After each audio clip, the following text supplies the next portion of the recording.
যে সমস্ত ব্যক্তিরা এই অসহায় বৃদ্ধাকে দেখবেন, একটি মানুষ যদি এই অসহায় বৃদ্ধার পাশে দাঁড়ান, তাহলে হয়তো আপনার একটু সহযোগিতার জন্য সে বেঁচে যাবে।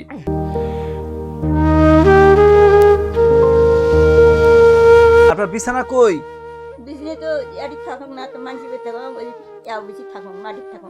আপনার থাকার বিছানাটুকু নেই?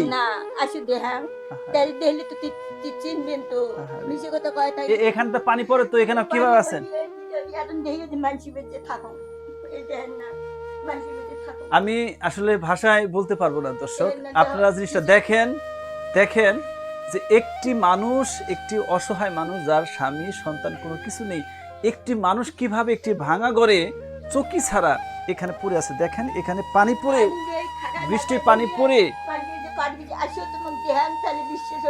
তার একটি ঘরের প্রয়োজন, তার একটি খাটের প্রয়োজন, তার থাকার খাবার সকল কিছু প্রয়োজন, কোনো কিছু ব্যবস্থা নেই। কিভাবে একটি মানুষ বেঁচে আছে? দেখি আপনার হাত দেখি বাবা, এই টাকাটা আমি আপনাকে দিচ্ছি, ঠিক আছে? দেখে আমি আপনাকে একটি ঘর, একটি চকি, একটি বিছানাপত্র দেওয়ার, খাবার দেওয়ার চেষ্টা করব। জি জি জি জি জি জি।